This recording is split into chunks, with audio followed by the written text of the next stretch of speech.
Along this morning. Obviously, I'm David Davis, the Chair of the Select Committee. We're looking forward to a good and constructive session on this issue, which has been a source of a certain amount of controversy. So, may I start by asking Geraint Davis to ask the first couple of questions? Thanks. Lord Freud, the cost of housing benefits, you know, is more than double, which is one of the main drivers for these changes. Do you appreciate that 70% of that increase in costs? Sorry, do you appreciate that 70% of the increase in that cost is from the private rented sector due to higher rents? And wouldn't a better strategy be to just increase the number of new social houses? Yeah. Should I introduce my colleagues? Yes. Yeah. So I have Martin King, my private secretary here, whose job is to make sure my papers are in order. And then Jeff Scammell here is senior member of the department's housing policy team, so I might get him to do various technical bits and pieces. The breakdown of the growth in the housing benefit bill, it's gone up. It's gone up about. It's roughly doubled, yes. 6 billion. And the breakdown is the extra 12.6 billion. I think roughly half of that is inflation. So we've been told 70% is private sector, mainly growth. And my concern is, in Swansea, for example, is if we move someone from a 3-bedroom social house to a 2-bedroom private sector house, the rent will increase by 49%. So the housing benefit will go up, not down. So wouldn't it be better to cap rents? Yeah, no.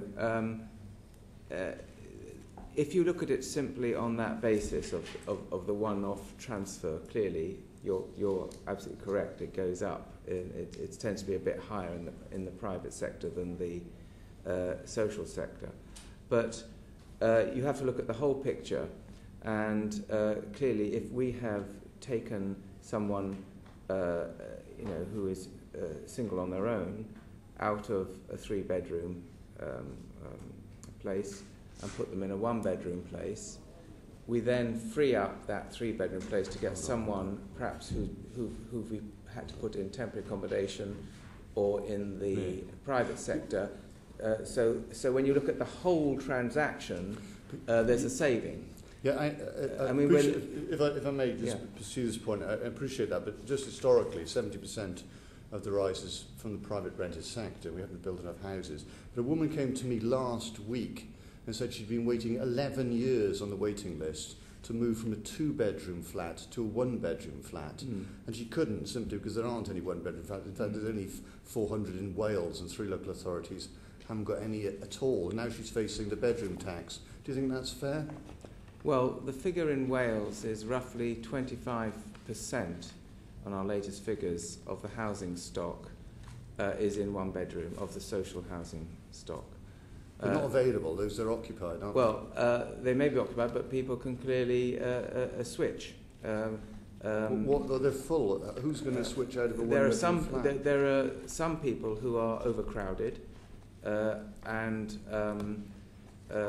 our figures for overcrowding across the whole of Great Britain are about 250,000 people are overcrowded.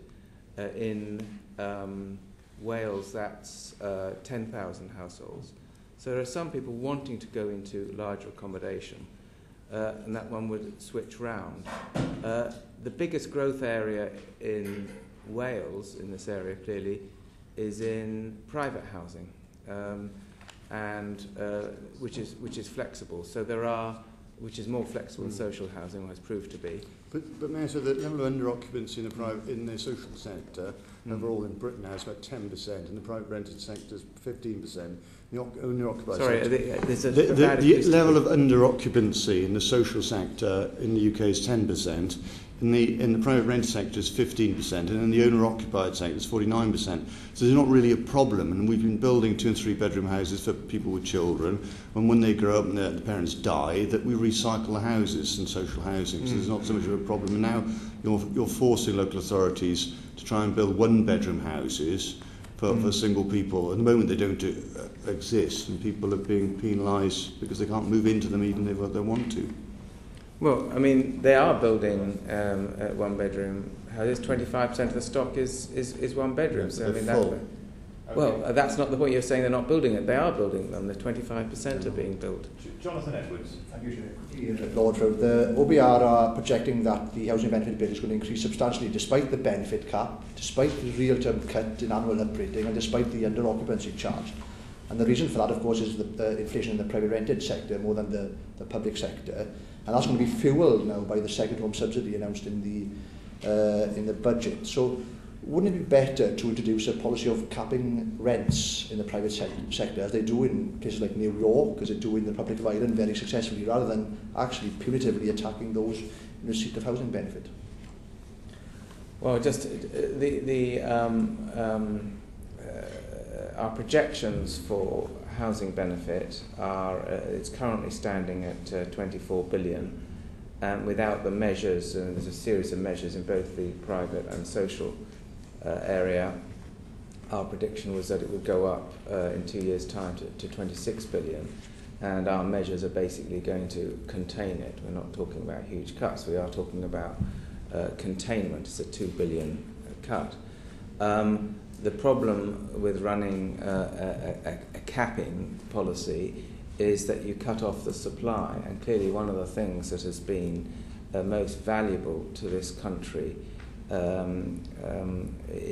since the recession is that the private sector has proved so flexible, and that we have had an enormous increase in provision. So when people needed it, and needed that support. So I think one will have to look very carefully at any policies that undermined that provision. I mean, even since we got in the LHA controls, which that process was completed in last December. During that time, provision in Wales, private sector provision, went up 9%, despite us getting some control over those figures. Thank you, Lord Freud. Thank you, Chair. Lord Freud, a moment ago you talked about the kind of ease by which you felt people could switch, and talked about overcrowding and under occupancy, and in some way, if there was some sort of magic switch around, there could be a removal of this sort of allocative inefficiency in the system. But I mean, I have to say that having spoken to a number of social landlords in my own constituency and gone through them in great detail, actually, the methods by which they're trying to move around tenants to ensure the greatest efficient use of their properties, the end is the figures just don't add up. There aren't the properties for people to move into. People are going to be hit by the bedroom tax, and they can't move around. They're using everything: Facebook groups, active housing officers going out and saying, "Would you move from here to here to here?" The reality is there just aren't the right number of right-sized properties to go around for their tenants. What do you have to say to housing associations like that are doing everything in their power to remove the inefficiencies? Well, I mean, we are monitoring this very, very closely indeed around the country. We've got. We're talking currently intensively to 80 different authorities just to get a flavour of what's happening. And what are they saying to you? I haven't assembled it yet, but we are currently working on it. I mean, the picture. I think I'll keep what we're gathering until we have it in a state to. Would you be able to write to us and give us the responses from the associations in Wales, perhaps? I'll look into that. I'll look into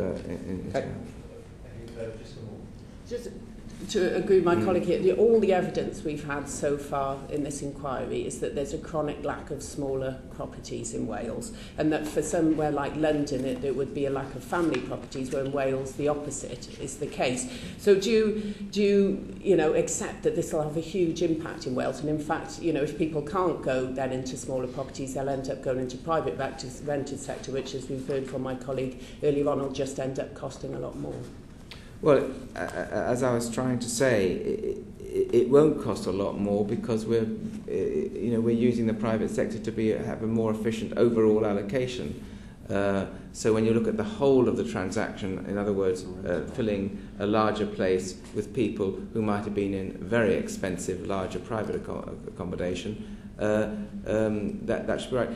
Some of the evidence, the cost shouldn't run away. Some of the evidence we had from housing associations was that all of the private housing accommodation was more expensive than the social rented accommodation in their local authority areas. All of it. Yes, but that's not the point I'm trying to make. I'm trying to say that if you take if you have someone who goes from who's living currently in a 3-bedroom to a 1-bedroom private, which is more expensive, but you can take a family out of a 3-bedroom private who are on the waiting list and put them in a 3-bedroom social housing, you save on the overall transaction.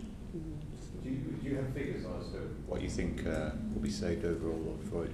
Yes, our estimate is that we will save approximately 500 million in each of the 2 years. Thank you. Glyn Davis. Pounds. Good morning, Lord Freud. There's 2 general objectives in the changes in housing benefit. I mean, one is to save some money, and the other is more efficient use of the housing stock. Now, you only save money because if people stay where they are. If there's more efficient use of housing stock, I mean, that's very good, but doesn't save any money. Now then, you've done some research about what's going to happen, and how much financial savings do you hope to achieve in Wales by what you predict to be the overall movement that's going to come from these changes? I am not utterly convinced. It's broken down into... I don't have that figure, I'm afraid. I can have a look for it.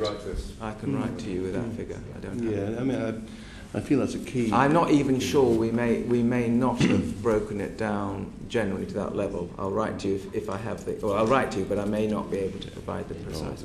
Well, some of the witnesses that have come to us have said that maybe a more efficient way of getting better use of the housing stock, persuading people to move, would be with some financial help in things like removal costs and I suppose any legal associated with a move. Just the cost of moving. Do you think that might be a more effective way of... Well, we would support that very much, and indeed that is the thinking behind the very substantial increase in discretionary housing payments, a substantial amount of which we would expect to go into transition costs as opposed to long-term support. Some people will need long-term support. We've increased over this spending review DHPs across the country by 300 or increased it to 360 million. Payment this year is 150. Going to Wales, it's about just short of £6 million in the current year. Yeah. Do you see the changes in housing benefit leading to behavioural change in people in the rented sector? I mean, as an assumption at the moment, you quite often see people feeling they move into a social rented house and that's their house for life. Well, clearly, particularly if the social housing sector feel they want to give a larger house than is needed for a young family with one child because the number of children may increase and to avoid the moves. I mean, are we looking for a behavioural change where people accept they're going to have to move depending on the size of their family, through their lives? Yeah, I think what we are really saying is that there's a differential in treatment between the people we support in the private rented sector and in the social rented sector, in that we pay people in the private who are put in the private sector, we pay them by their family size, and we have not been doing that in the social sector. So we're trying to bring that much more together, and in practice, people who aren't dependent on the state have got to make decisions about what they can afford, where they can live. It's one of the most key sets of decisions for individuals, of balancing their aspirations with what they can afford. And people spend a lot of time worrying about that. That's right. And we are looking to have the same sets of ways of thinking in the social sector for people who are benefit recipients. I think this issue of behavioural change is an interesting one. I mean, we've seen the presentation of this issue, certainly on the media in Wales. I've seen it 3 or 4 times, of somebody who's a widow living in a large house, who's always lived there. Her husband has died, and I mean, what rights have we to try to persuade this woman to move from her house where she's always lived? It's a 3-bedroom house. I mean, that's an issue that's going to be quite difficult to challenge. How people in that situation, it's accepted that behavioural change is needed, and that there probably will be moves in, to adapt to your own position as life goes on. I mean, one of the key things is we've done this change for only for the working age people, not for pensioners, and the reason for that is it is actually quite tough to ask older people to make the kind of adjustments. So it's important that we make these adjustments, with their behavioural adjustments, if you like, at a time when people can make those adjustments, can actually handle them. And that's why we're doing it at this for working age. And basically, lots of people, everyone would like the biggest, nicest possible house they can get, but there is an affordability issue. And for the state at the moment, there is a definite affordability issue, because we are still struggling with the most enormous deficit. Just one small point of view. Why are the figures we look at of under-occupancy in Wales higher than the rest of the United Kingdom? Have you got any idea why that would be the case? The 46% of people affected, yeah.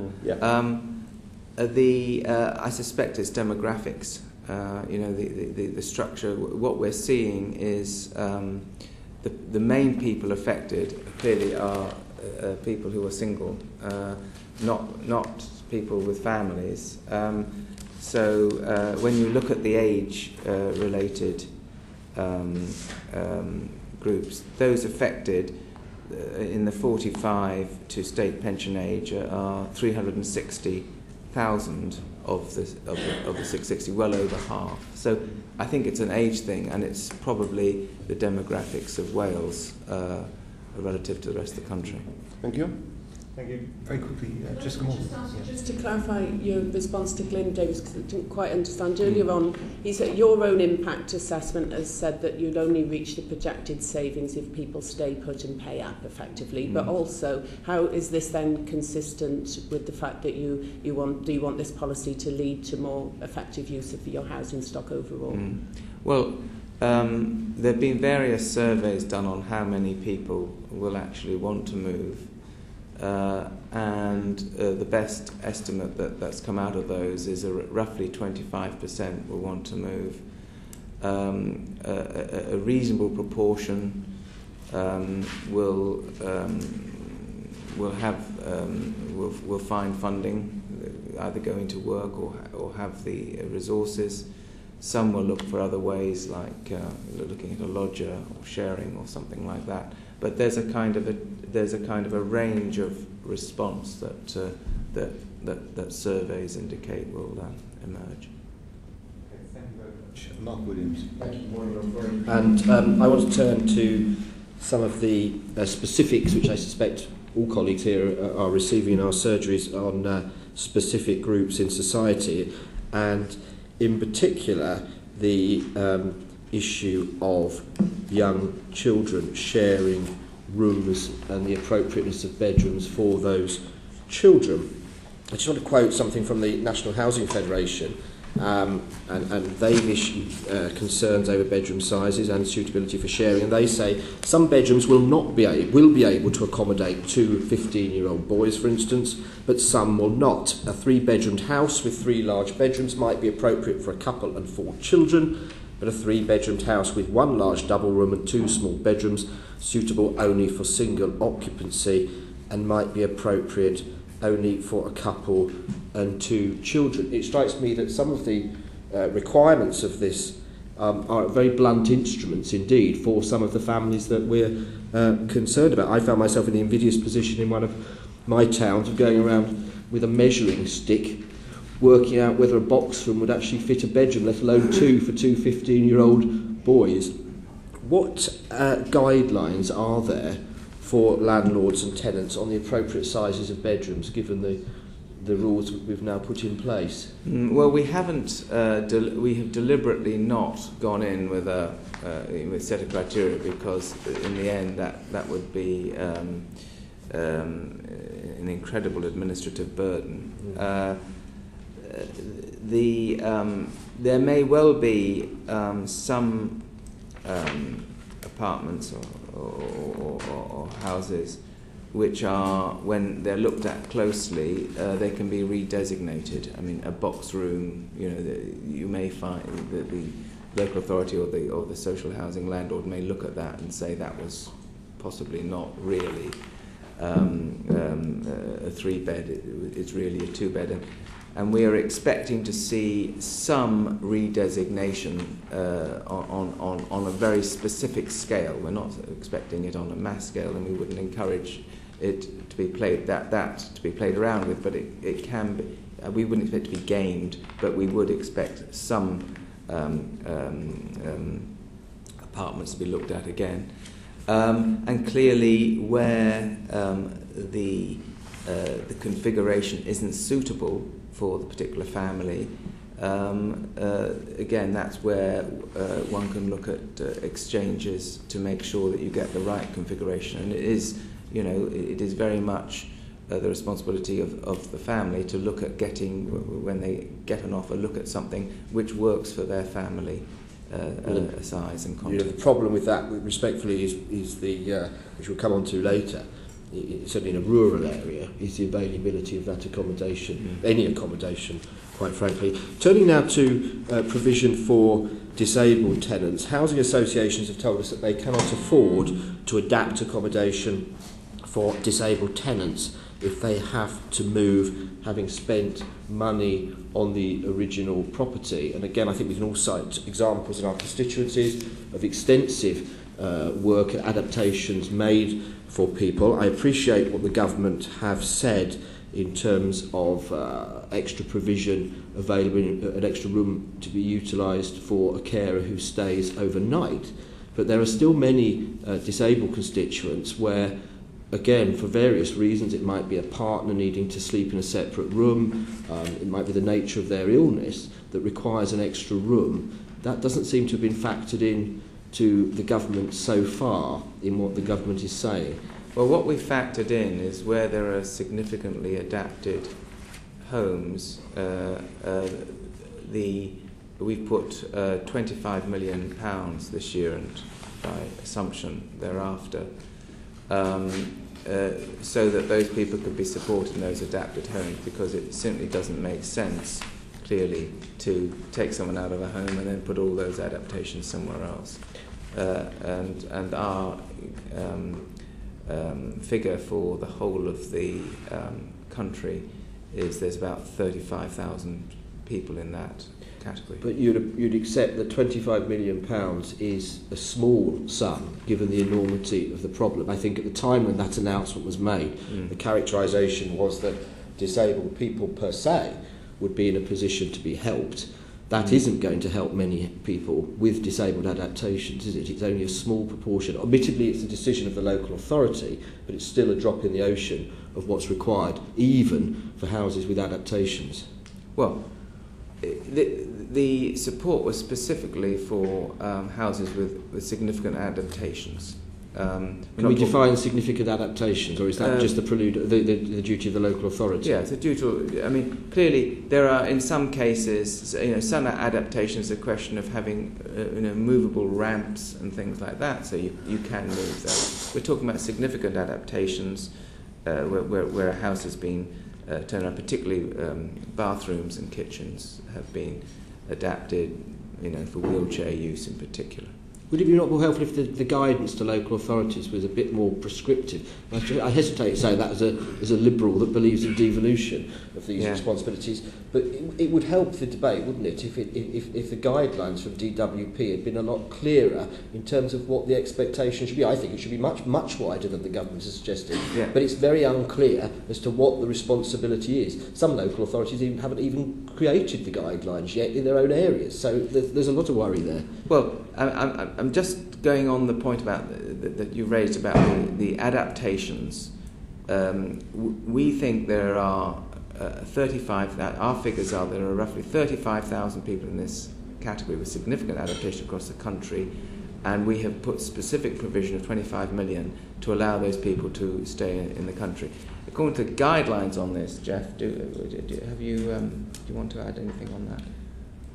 Just to say that we're trying not to issue guidance around the use of discretionary payments. They are obviously by nature discretionary, and we want local authorities to utilise the money according to demand in their area and the particular problems of individual people. So we've shied away from trying to be prescriptive because it's very difficult for us at the centre to say this money must be spent this way if that doesn't accord with local needs. The problem is that doesn't because very quickly, David, Mr. Chairman, that doesn't give much reassurance to many of our constituents. Just very quickly, the final question from me. You mentioned about monitoring that's being undertaken so far, and you say that obviously you're going to look at the results of that monitoring. What's that monitoring a prelude to?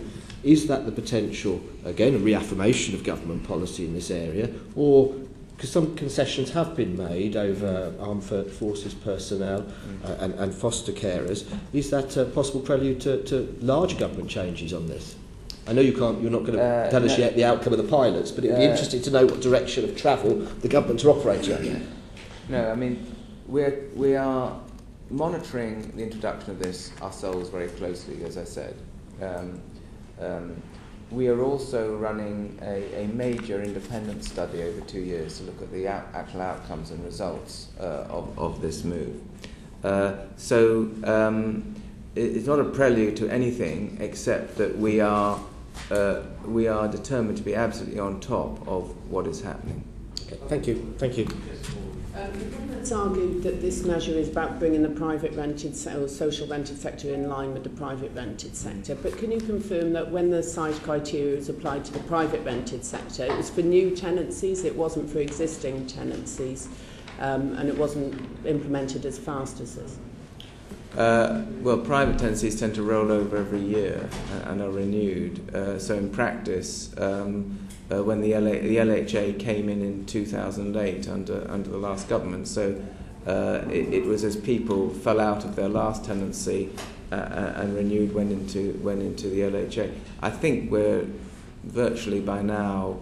I think there's a residue left under the old system, but most people have switched over. So it wasn't for existing people? It went as they switched over. Yeah. You talked earlier about the possibility of people taking in tenants. Can you appreciate that for maybe a family with small children, this would maybe not be an acceptable thing to do? Yes, I mean, the numbers we're talking about here, I mean, the number of families with children affected are relatively small proportion of the total. 70,000 couples with children. That's quite a large number. 70,000. And then lone parents, 150,000. So that's the proportion. 150,000. I'm just trying to supply the figures of the total. So the bulk are singles or people without children. The bulk is, just to give you the figures, single people under 60 are 320,000 of them.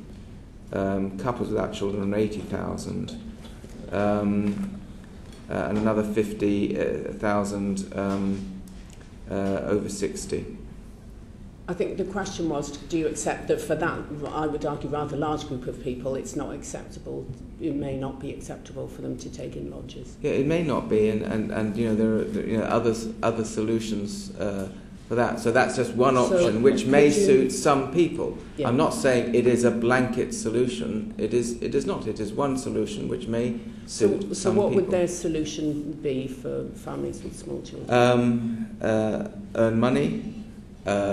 Maybe that one needs to look at finding more suitable accommodation, and that might be a switch in the categories where there is plentiful supply, because by definition they need more than one bedroom, and the shortage is one bedroom. So there may be some switching that can be done there. And so, the money, could you elaborate on money, you said? People could go out to work. And can I just say, you said earlier that this would be a tough policy to bring in for, say, pensioners. Do you appreciate that it might be tough for families with small children who might have their children settled in school and have family support networks around them, and that it would be very difficult if they can't find the extra £12 a week? For many of the low-income families in my constituency are going to find that quite hard, that to uproot and move out of that would be extremely tough as well.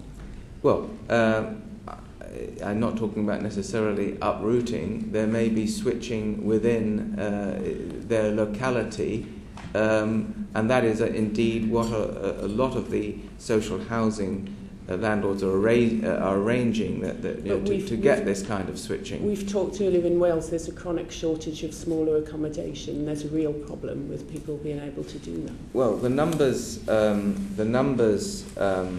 of different bedroom sizes in Wales. I haven't got a fuller breakdown than that. I haven't got the 2 and 3 bedroom breakdown. And do you just accept that this is an extremely harrowing policy for families and disabled people we mentioned earlier on, and the real personal human impact on people of this policy? What we're looking at here is a policy designed, to get control of our spending, which is out of control, has been out of control, and which brings the social sector the same kind of decisions that are taken by people who are in the private sector or not receiving benefits. Lord Freud, I see other colleagues of Jessica Borden are desperate to ask you very quick questions, but may I just chuck one in, and perhaps a slightly more helpful one? I mean, do you not think that it's entirely wrong that up until now, many local authorities have apparently had a policy of just handing out large houses to people who don't even have families, or at least perhaps one child, on the basis that one day they may well have one? I mean, surely we should be expecting everyone, whether they're on benefits or in work, to live by the same disciplines that those of us who are in work live by, which is that when I was young, I had a small house. It got a bit bigger as my family got bigger. When I retire and the children leave, I might well have to downsize again. Surely it's rather discriminatory to expect people on benefits to live in some kind of different world without those constraints. Well, I mean, I think that's actually in practice what's been happening. I think there has been in some cases, lack of addressing the fact that household sizes in this country have been getting smaller, and we haven't really adapted our building patterns. And I think that is something that this policy actually may start to address, and if I get people thinking about making provision which matches the kind of society we are and have become, and and bluntly, we can't afford, with housing so expensive in this country, we can't afford the over provision going on without adapting to how people want to live. Now, some slightly less friendly questions, perhaps, from my colleagues here, Stephen Guardian. Thank you, It's a very small practical question for it. In the number of your answers so far, you don't appear to have the specific figures related to Wales, and obviously before the Welsh Affairs Select Committee, I would have expected you to have those. Would you be able, these are huge decisions that you're making, and obviously there are some very particular circumstances in Wales. Could you perhaps provide us afterwards with an understanding of these detailed figures that you're making these sort of quite grand assumptions on that are underpinning this policy? Because I'm a bit worried that you don't appear to have a grasp of the detail on some of these questions. I'd actually rather resentfully refute that. I've provided a lot of very specific Welsh questions. When I have not been able to give Welsh in particular, it's because they don't exist in a particular... But surely they should exist. There was only one instance where I couldn't give you, which is I didn't have a breakdown, but I have a breakdown between 1 bedrooms and more. I don't have 2 and 3 for Wales. I don't think. I don't think they exist. Thank you. Geraint Davies for another very brief question. The Welsh Assembly spends about £15.7 billion, and you've mentioned we're looking to save, I think it was £6 million. I mean, how can you justify the level of trauma of thousands of families that Jessica Morden's mentioned, as young families, people with disabilities, all the rest of it, for this very small saving? In Swansea, we've spent hundreds of millions on the local authorities, a very small saving for massive disruption of some of the most vulnerable people in our society. How can you justify that? The 6 million figure, I think, is the amount of DHP. It's 5.8 million is the amount of DHPs this year that's going. So what will we save from this in Wales, or didn't you know? That's the DHPs. The saving out of the total 500.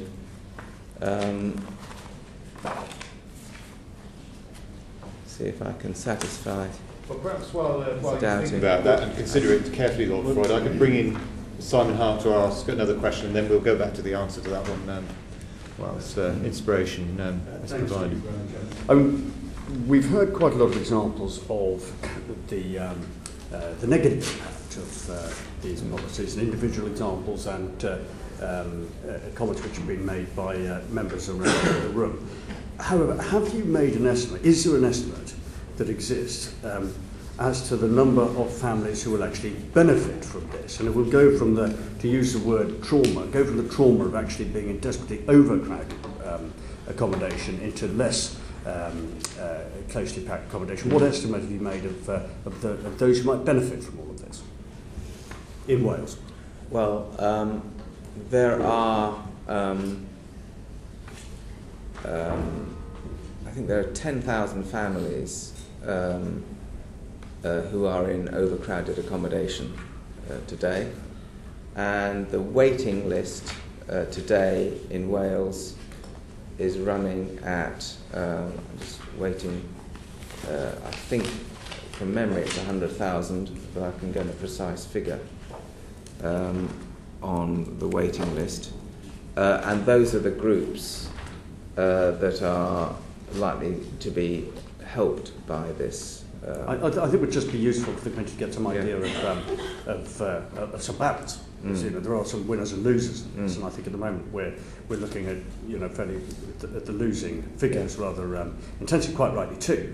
And we've all got examples of where this doesn't seem to work too well. But I'd quite like to see your figures and your assertions as to where it is actually going to relieve pressure on families and the extent to which it will do so.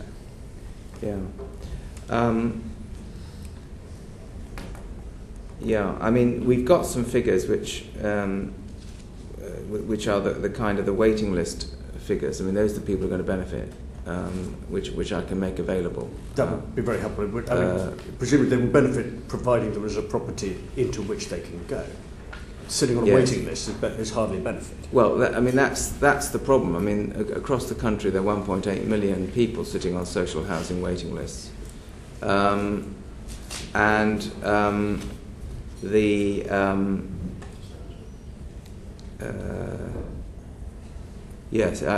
let me correct myself. It wasn't 100,000. There's 90,000 people, families on the waiting list in Wales. Not 100. Let me correct myself. So those are the beneficiaries, and I've got a kind of a much more precise set of figures on the waiting on broken down. So Cardiff, for instance, 12,000 are on the waiting list.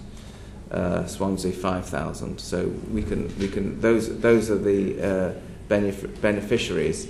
That represents, as I said, there were 10,000 people who are overcrowded in the social rented sector, which is more than 5% of people in the social rented sector. So those are the beneficiaries, the potential beneficiaries. The number, we've just put out some new figures today on how many spare rooms we estimate that there are. And across the country there are 1.5 million spare bedrooms. In Wales there are 100,000 spare bedrooms. And that's what we are trying to a proportion of those is what we're trying to unlock. Forgive only a quick sort of add on this, but and they are genuinely spare, are they? Well, we think a proportion of those will be released as people downsize. We think, as we say, the best guesstimates or surveys that have been done suggest about 25% of people will actually want to downsize. Okay. Can I just ask an additional question, which is follows on from some evidence we took in the Welsh Assembly a while ago in relation to the availability of housing, and particularly in a part of the world I'm familiar with, where there is, even with the best one in the world, a problem which exists, which is the Assembly's failure to meet its building projects, and also some pretty unhelpful planning obstacles put in the way, particularly in my area, by national park planning authorities. And so, in your assessments of the success of this project, have you actually factored in some of the local obstacles which prevent the availability figure improving at the rate that it needs to in order to minimise the adverse effect on people? Yeah. Well, that is clearly not my department's responsibility. Well, it may not be, but it's, but the consequences probably are. Yeah. I can say we are very worried about slow building in this country, and the government, as you know, is also very worried and has put in a series of measures to try and boost the construction of homes, both social and indeed private. And in Wales, the social housing grant was used. It was used to build the homes. I mean, the latest year, just the social housing movement built just short of 2,000 homes. In the latest year, we have figures 11, 12.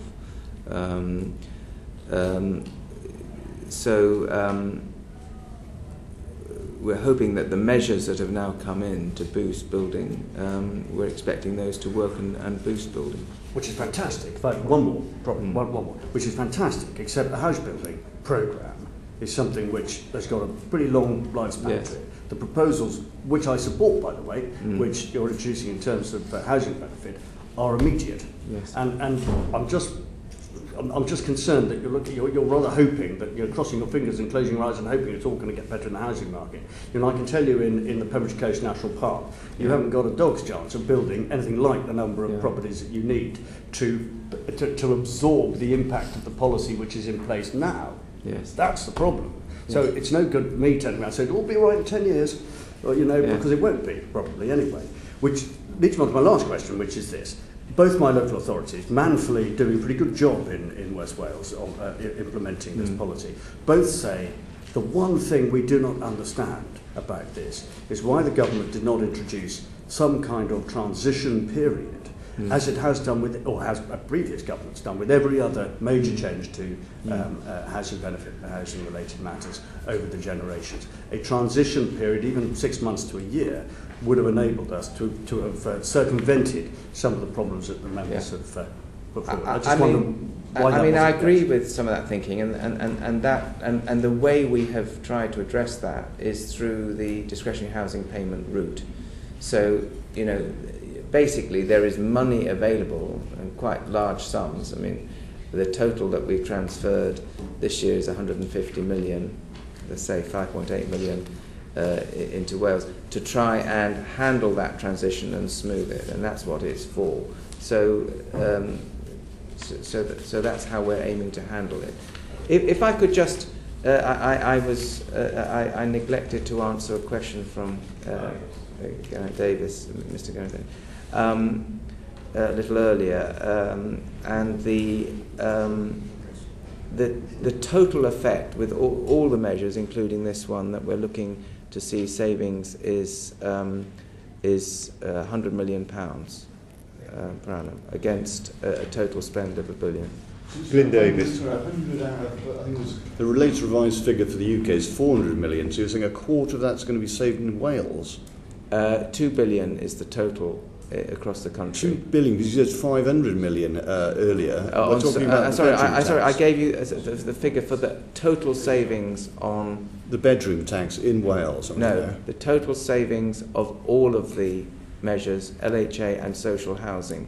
To what's the saving of the bedroom tax in Wales? Do you know? Either Lord Freud knows or he doesn't know, does he? I will write the precise figures. Excellent. Okay, thank you very much. Glyn Davis has a very quick point. Well, I got a quick point, but it really follows on from the point that Simon Hart was making. And if we look at the figures for social house building, I mean, I looked at them in the library for the last 20 years. The last 3 years in Wales, it has significantly fallen. Yeah. It seems to me that's a bit at root of the ambition you might have to resolve this issue. Unless we find a way of building a lot more houses in Wales, removing some of the planning obstacles, removing some of the extra costs required to get permission through BAT surveys and flood surveys and everything else under the sun surveys, and the extra costs of building regulations, we're just not going to have the houses built, because if you look at the figures, they've dropped from 10,000 plus on an average basis down to about 5,500, and that seems to be, that's the trajectory, is to build less and less houses to satisfy the need. Yeah, I mean, clearly it's a concern, and there are measures in place to boost that. I'm not sure of the specific. I am not personally aware of the specific measures needed for Wales. I'm way off my... I knew that, but I wanted to say it. Yeah. Good. Okay.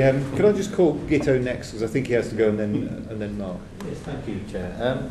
Just a general question to start off with. What exactly is the point of discretionary housing payments? And then secondly, the increase in Wales. You've talked about 5.8 million. Figures I've seen previously about 6.2 million. Whether it's 5.8 million or 6.2 million, how did you reach that figure as a department? So what's the general purpose, and how did you get to the figure of 6 million?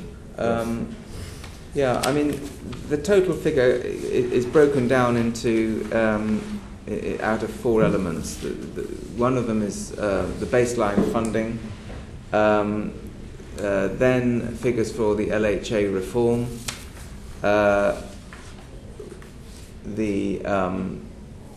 here we are.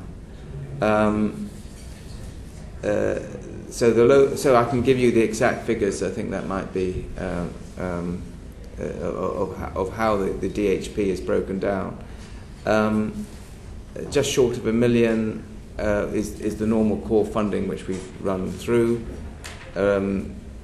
Just over £1.5 million comes out of the LHA changes. The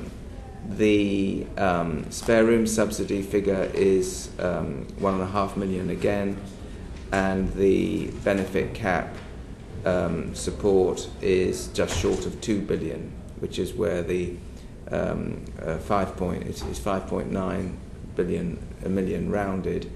That's how the DHP has been built up. Because, in my old local authority area, the increase is about 300,000, almost a doubling of the money which is being made available. Yeah. One of the concerns that's been expressed locally is whether that sort of support will be ongoing, or whether it is a one-off. So the comments on that would be quite interesting, because in terms of how the money is used, the planning will be important, obviously. Well, I've got to clearly choose my words very carefully, as you'll understand, because I can't commit into the next spending review. Clearly we have spending committed for this year and next year. The total for the country is set for to be £120 million next year. That's not yet been broken down. There are elements, I think, which it's fair enough to presume that any government would want to maintain, particularly around the spare room subsidy, which is designed in particular to help with disabled people with adaptations. So I think that's the best I can do in indicating. There's elements of transitional elements which are like to be maintained. Okay. And then the final question is, there's been a lot of concern expressed in a Welsh context about the lack of rules coming from the centre. Now, personally, I find that very strange, because generally speaking, the Welsh Assembly calls for more powers, and yet on this issue they want the decisions made in London.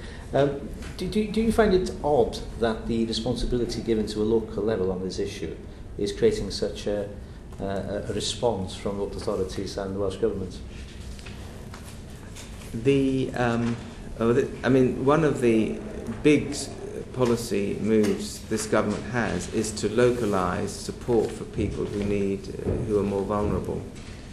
And this month, or last month now, we transferred important elements of the social fund so that the localities can create a welfare support system. We've transferred these areas of support, the discretionary housing payments, and I'm looking to create a local support service framework in different localities in the context of universal credit, so that we do look after people who need support with the right support for them, which can only be determined on a local basis. And it's hopeless when central government tries to lay down specific things. We just at the centre, we just do not know enough about what is required on the ground. Thank you. I said I'd come back to rural areas, and not wishing to denigrate the efforts of my colleagues from urban constituencies. I want to ask about social disruption, that a concern that's been raised as people do face the prospect, if there is accommodation available, to move from their communities. I represent about 147 villages in my constituency, and while I appreciate the comments made earlier about people aspiring to bigger houses and possibly downsizing, there's a lot to be said for social cohesion and stability in rural communities. And I'm thinking about children prospering in a school without having to move, accessible travel distances to work in areas where there is no public transport, and of course family networks and the importance of those. How much consideration was given to that dimension to this debate with the emergence of these proposals and now the legislation? Well, clearly that's it's one of a number of issues that we looked at closely, and it is one of the issues that we are monitoring very closely at this current time. Can I just say, it really is critical. I mean, I just cite one very quick example, Mr. Chairman. If I've got a village school with 25 children in, fighting for school numbers to keep the school open in a community with all the roles the school performs, and the prospect of 2 or 3 families with 2 or 3 children having to move elsewhere has a real impact on the viability of that school. So the ramifications of this do go much wider than the arguments that we've heard today.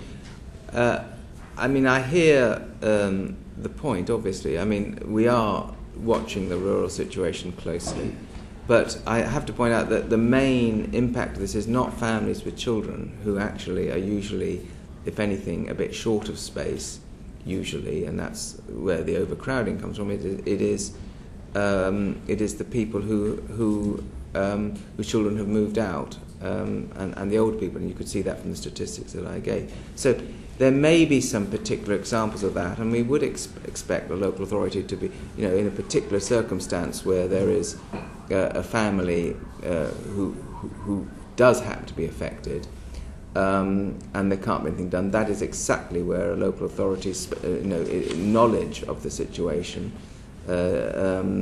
can be brought to bear sensibly. I mean, that is why we have localised. Okay, thank you. Thank you very much.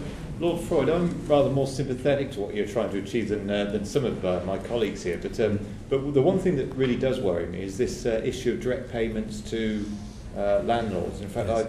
I took it up with Ian Duncan-Smith, who tells me that it will be absolutely fine in the term that it will teach everyone budgeting skills. Do you buy that argument yourself? Everything that Ian Duncan-Smith says, I support absolutely. But let me amplify what he was referring to. What we're looking at here is to kind of move the norm over to people being responsible for their own payments. And the reason for that is we can introduce UC, which is aimed to make sure that it always pays to work and it's easy to move in and out of work if you're unlucky enough to move out.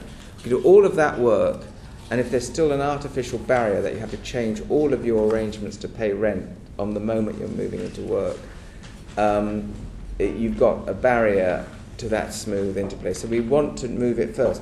Now, having said that, we know that's a big change, and we're going to do it carefully. And we are doing the housing demonstration projects, of which one is in Wales, the Torfaen, to find out how to do this best.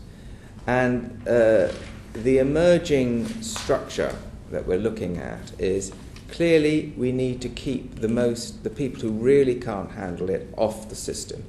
So they will remain on managed payment. There will be a large group of people who will remain on managed payment. A large group, Lord Freud? Yeah. Yeah. A large group. The impression I had from earlier evidence sessions was that only a very small number of people would be kept off.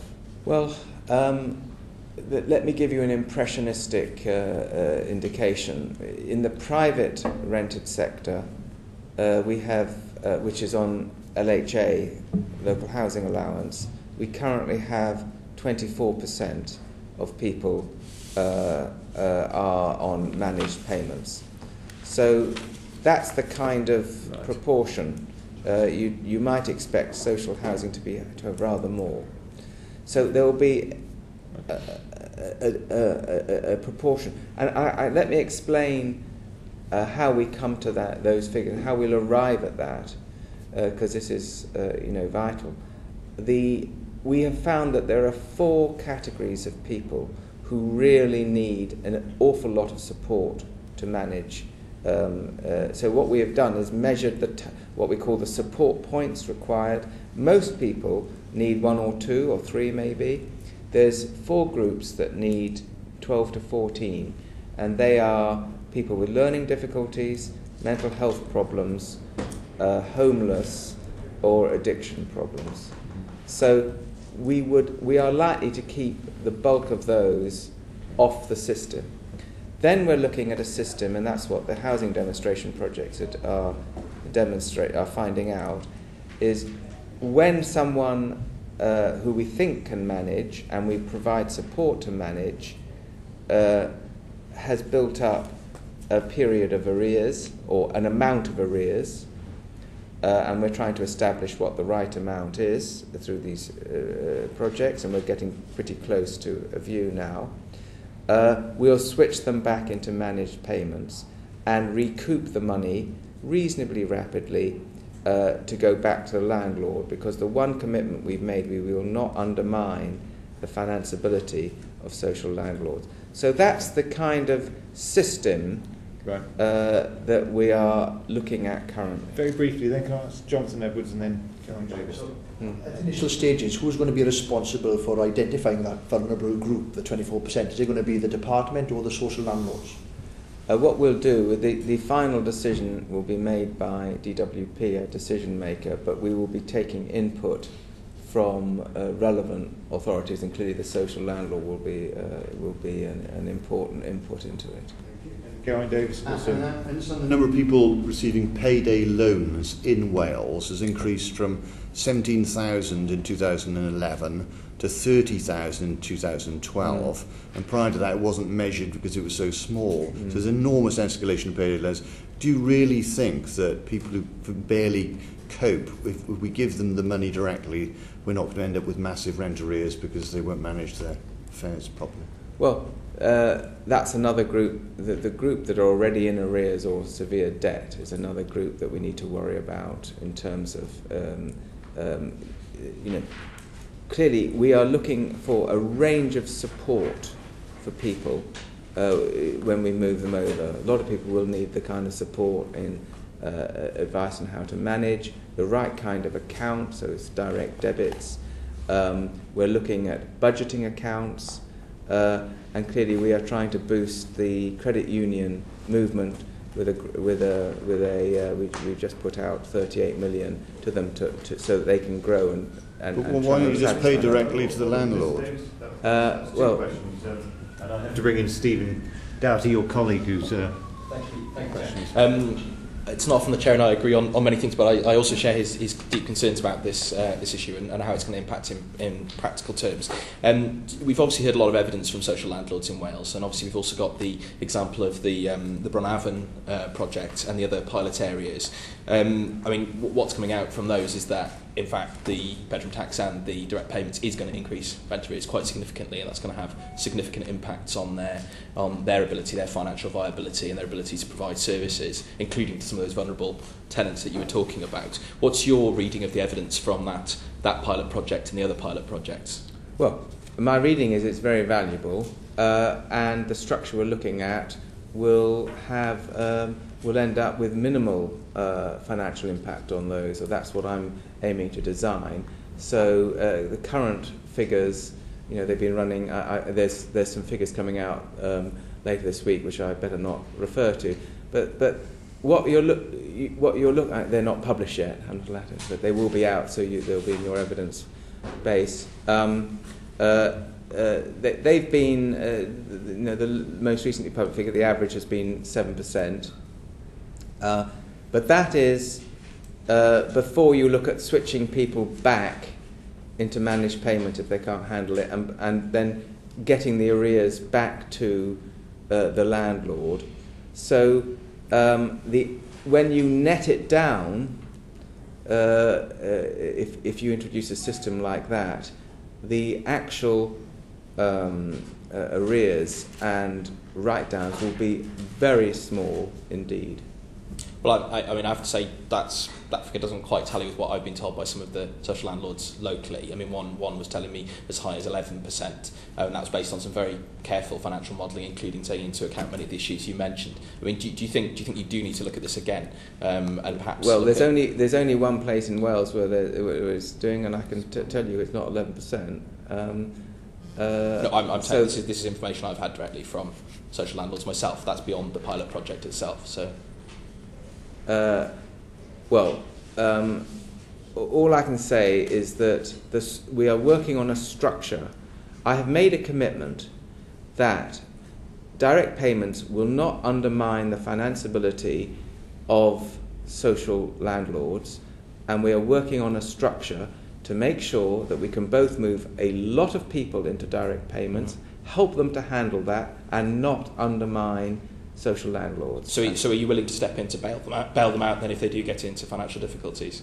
I am going to make sure there's a system where they don't get into financial difficulties because of this. And is that support going to be provided from the DWP? Because obviously there's a specific figure. No, it's not support. It is the structure of how this is going to work. Right. Clearly, there'll be support in the sense that we will help get the arrears back, and we will do the switch back for people. We will do the switch over. That's where we will do support. Given that it costs about £4,000 to support and rehouse evicted tenants, do you not accept that this whole situation effectively is transferring fiscal liability potentially to the Welsh Government and to local authorities and to social landlords themselves? If the DWP isn't there to back up those who don't cope with these changes. What I'm saying is that the system we are developing will provide financial support to social landlords that will not undermine their financeability. And have you surveyed all of the social landlords in Wales? Are you aware of what they think so far as to the changes and what their own financial assessments are? As I say, we are talking all the time to social landlords and local authorities right around the country, but they're not in a position to comment yet on a structure that we haven't released. Okay, but do you not think that you should be you should be checking that structure with them and working at, they've obviously done financial modelling themselves already, and clearly you're thinking of changes which you say are going to mitigate, ought you not to be testing that out with them to see if that actually does fit with the reality as they see it on the ground? Well, I mean, we are doing the most elaborate work with these 6 demonstration projects to find out exactly what matters. It would be crazy to leap in with a conclusion and a structure before we've got all the learnings out of that. So we're gathering the learnings, putting it together, coming out with a structure. Clearly people will be commenting on that structure, and that is work in progress. But I can tell you it's work in very active progress.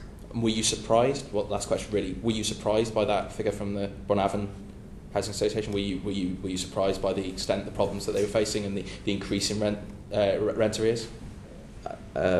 Interestingly, Bronavon, I think I can say this, is one of the better performers. But it's still seen a significant increase in arrears.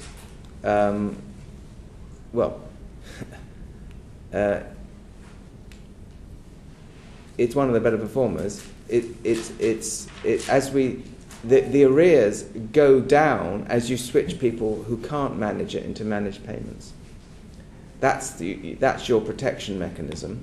So clearly at the beginning, when you have a somewhat indiscriminate amount of people going into direct payments, you may start off with a large figure. It then shrinks as you move those people out, recoup the money. The trick with the whole system is to make sure that the people who are likely to be a problem don't go into it in the first place, or not without a lot of support, specific support, and which we can do steadily, and then learning, and we learn both those things: who goes in and what the switchback mechanism should be from the housing demonstration projects. That is the point of this learning. Broadband services can be particularly poor in rural areas in particular. So what consideration did the department give to that underlying fact in terms of infrastructure problems when you have initiated your policy of only being able to claim via online services? Clearly it would be it would not be sensible in the 21st century to build a new service which was not digitally based. So we built it, and it can then be adapted in the years to come. And I'm expecting us to be relying on this for many years, decades. We relied on the last one for whatever it is, 60 years now. And there will be, clearly, broadband connection will improve in the years to come.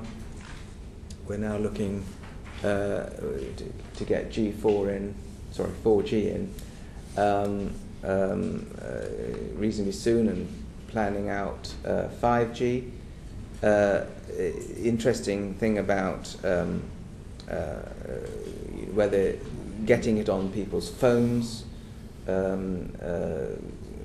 will clearly be something that will be something we can do, and we can rely, and where there really is no digital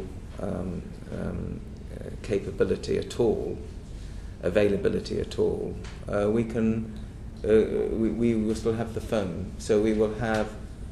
We're tiered down. Effectively, it's looking currently at 4 services: a digital service where you talk to someone on the phone at the same time to help you through where you need it, a phone service, and the most expensive is a face-to-face service.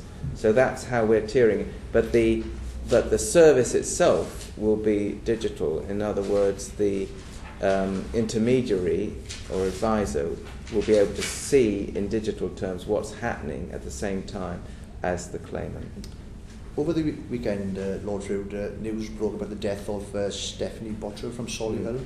What has been the response of the department to that tragic event? Well, I mean, clearly it's a desperately sad and tragic event, as you say, and I and my colleagues, send their condolences to the family. But I'm not in a position to make any further comment than that. Clearly, the relevant authorities need to investigate what actually happened, and we don't know yet. Lord Freud, we have one or two people who want to ask very quick questions. Can I start off by just going back to the point I made earlier and asking why it was decided to devolve in Northern Ireland to have a system where people continued to have their rents paid directly to landlords rather than doing what we're doing in the rest of the UK? The Social Security is devolved in Northern Ireland, so it is up to them to build the system that they want. I suspect, in practice, the system that they run will be not that different to the one that we have elsewhere in a lot of ways. Okay. Gareth Davis had a before you said that what you were going to do is move those who couldn't cope back into direct payments. And I was wondering whether you thought this was acceptable in the cost and the trauma to those individuals.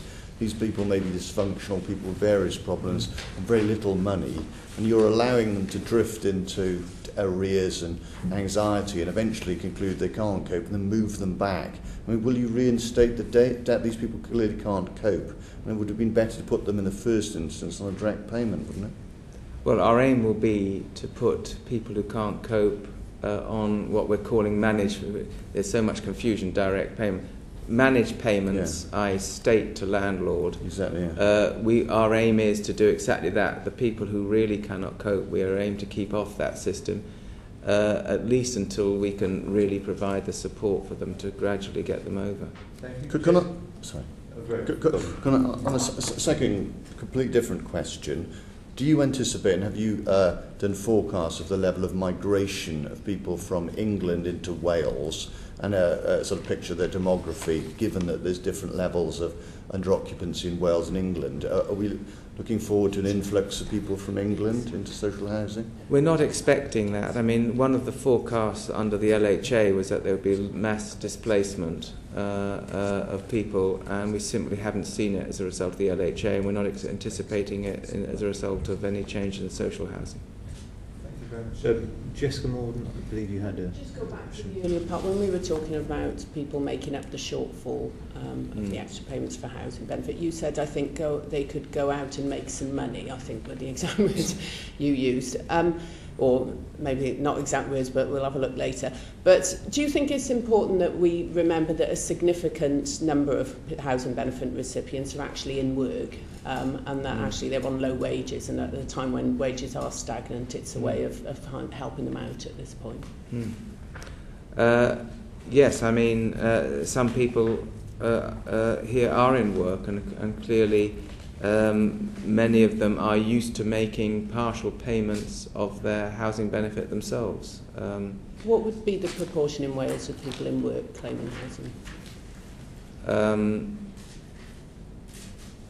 I'll have to write that precise figure. And then just one last point, because it wasn't covered earlier, is on the issue of separated parents, who we've seen in our evidence are quite strongly affected by this. How do you feel about this issue? I've certainly had fathers who are used to having their children over on the weekend who are now not going to be able to do that. How do you feel that affects parents' access to their children? Well, the figures are, there's roughly, we estimate 60,000 people, non-resident parents, who have some contact with their children, both in the private rented sector and in the social rented sector. And clearly in the private rented sector, the extra bedrooms go to the person who has the child benefit. So we're basically bringing it into line. The cost of giving one extra bedroom to those people would be £50 million a year. So it really is a cost. I mean, do you worry though about fathers getting access to their children on the weekend and being able to have that kind of relationship with them? I do worry. I mean, clearly, these are measures about cost, and one of the things is that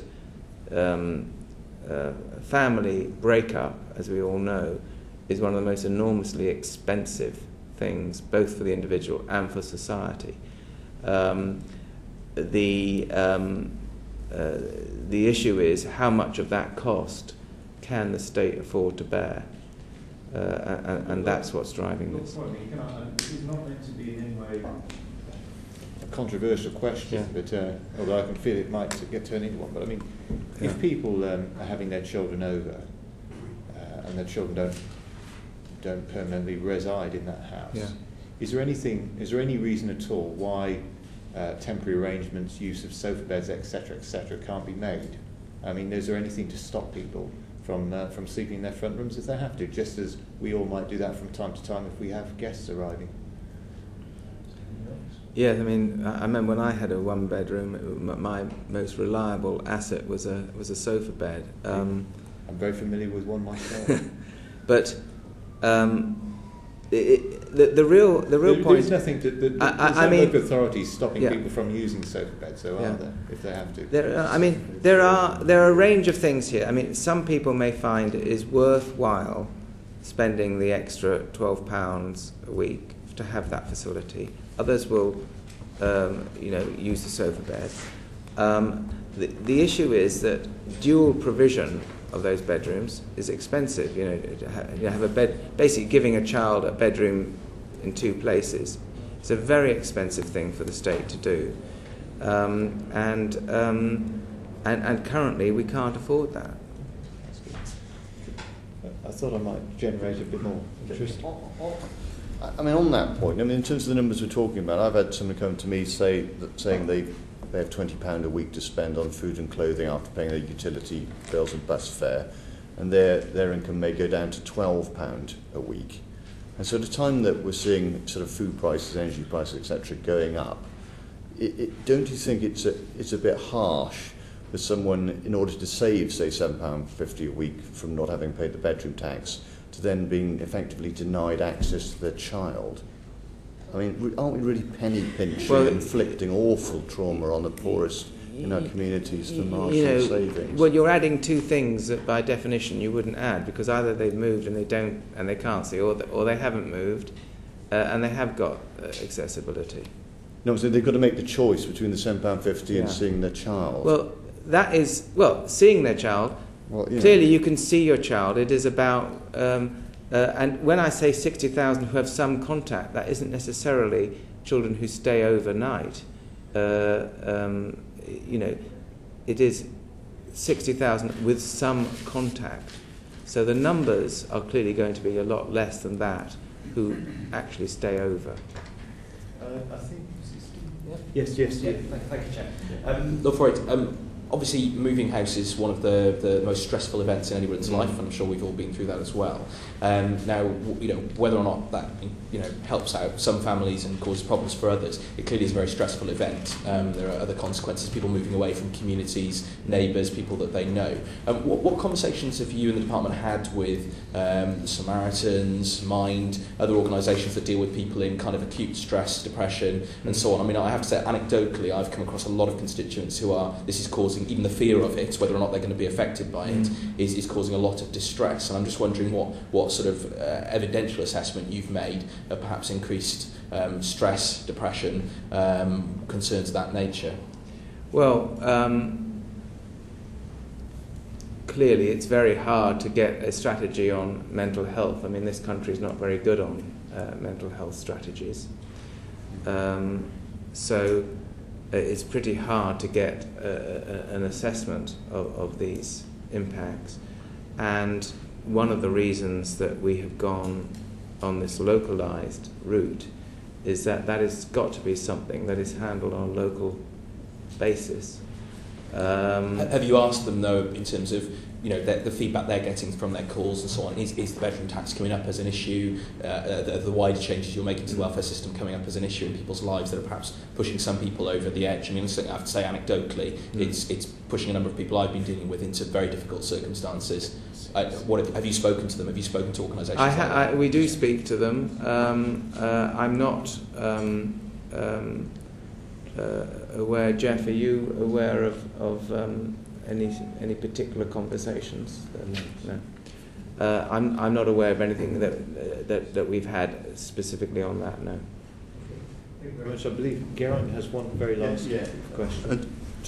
Financial question in terms of the impact on the department. One is what assessment has been made of the on-cost of mental health problems that's just been referred to in the NHS, because it's obviously part of the public purse. And secondly, you said that you'd ensure that you wouldn't undermine the financeability of housing associations. And can you just elaborate on that? Because it seems to me if there are escalating debts and arrears, what you must be saying is you'll pay for those debts in order that they can borrow money, or aren't you saying that? In which case you aren't guaranteeing you won't undermine the financeability. So it's the NHS and housing association. Well, let me deal with the second one first. Clearly, what we need is a structure where rating agencies and banks don't feel that it adds to the burden of arrears and debt, and that the housing association is still a viable, functioning body, and that's what we are making sure happens. So you won't underwrite the debt, no? That won't be necessary, not in our structure. In practice, the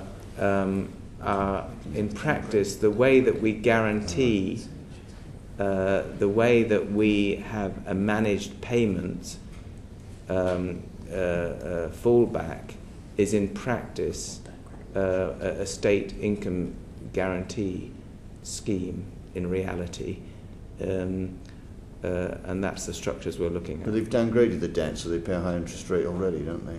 Because of they didn't downgrade it because of anything that we're doing. Right. What about the NHS? I think Justin Ward has got a last question as well. Okay. I just want to go back to your point about the localised route and the discretionary housing payments. In Monmouthshire, part of which in my constituency, the amount is 121,000, I believe, for 700 kind of families and people affected. And it seems that the answer to every problem that's phoned up about the housing benefit changes are apply for a discretionary housing benefit. Now, it's clearly not enough in terms of those figures. And, do you accept the arguments that you've basically put up an insufficient amount of money for discretionary housing benefits and are now basically hiding behind that amount of money and directing every problem to it when the money's clearly insufficient? No. We've put this money out for these particular purposes. Clearly, is to help local authorities handle the problems, many of which will be transitional support to get families into housing on a reliable basis. But 121,000 for 700 affected families is quite a small amount of. Well, it does if it clearly will not allow a local authority to just go on paying all of those families at that amount, and that's not what it's designed for. It's designed to help handle particular problems, maybe on a long-term basis, people with adapted houses and so on,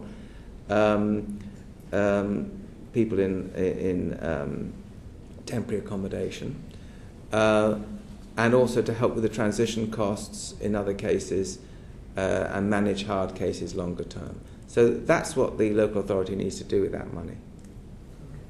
I think that's a very good session. Thank you, Lord Freud, for coming along. We've enjoyed it very much. Thank you very much. Thank you.